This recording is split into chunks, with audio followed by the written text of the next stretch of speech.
Another pattern that I think is critical for success, and I'm sure you guys have heard of it, is an RS2. The river that I guide on most of the time is the South Platte and Cheeseman Canyon. So very technical river, and this pattern was actually born downstream in an area referred to as Deckers. I'm not sure how many of you guys get to Colorado and fish the Deckers and Cheeseman Canyon section of the South Platte, but if you haven't, it should be on your bucket list of things to do. It's a great fishery, very technical fishery. The beautiful thing about a tailwater, whether you're fishing the Bighorn, the Green, the South Platte, or the San Juan, a tailwater is a tailwater, so they pretty much all act the same. Certainly there's some nuances of each fishery, but for the most part, they pretty much all fish the same. So this pattern here was invented by Rim Chung, and it stands for Rim's Semblance Number 2. The original pattern, the RS1, was just a mayfly nymph, and then he came up with the RS2, which is the emerger. So we'd be fishing this during the height of a Baetis emergence. So we're going to begin here with some 8/0 uni thread, and we're going to tie in a tail out of dun hackle fibers.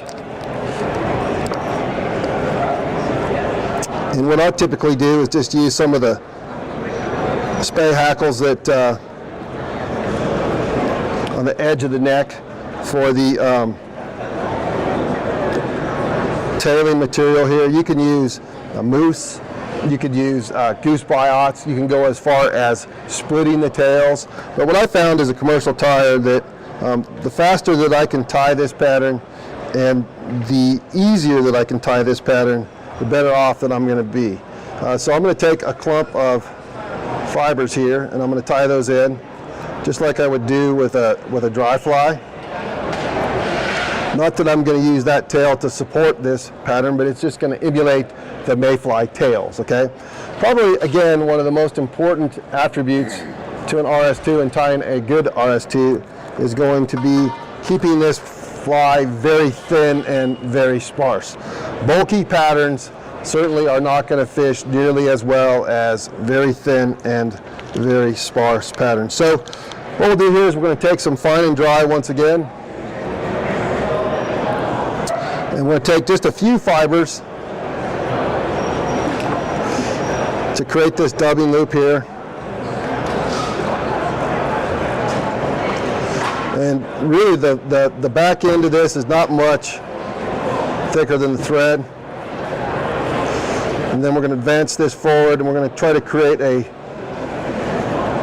slight taper, nothing too dramatic here. Hopefully, is the monitor showing a slight taper there? Good. Then probably the most important part of this is the wing. And this is a material called pearl braid. And this is what really makes this pattern fish well.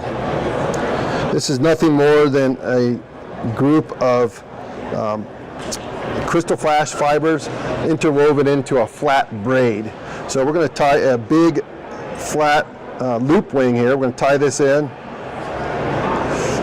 And then what I'm going to do is I'm going to pull that material forward, scoot that back to create the wing, and tie in my loop wing just like this.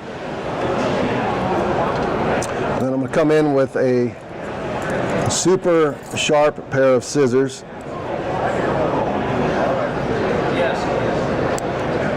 Try to avoid cutting off that wing there. Then I'll secure the tie-in point there. And see how we've got that emerging wing. So this is a beautiful thing. This is right at the tail end of the emergence of a mayfly. Keep in mind, like the pheasant tail, we can tie this in a wide range of sizes, from a 16 down to a 24, in a wide range of colors.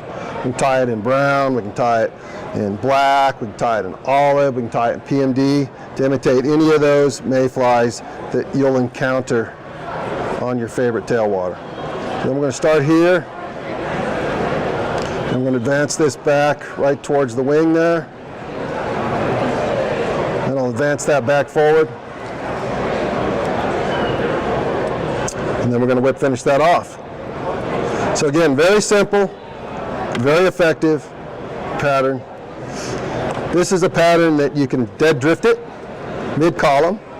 Certainly allow it to swing in the water column on the end of your drift, because what will happen a lot of times is when that swings and starts to rise to the surface, this protruding wing right here is going to cause that fly to swing and swim on the rise. Oftentimes fish are eating the betas from that wiggling motion as they're rising to the surface film. So a lot of times you'll get the strike on the end. So a lot of times what I'll do is I'll do a position set at the end of the drift before I recast it back up. So that's the RS2, great little mayfly pattern.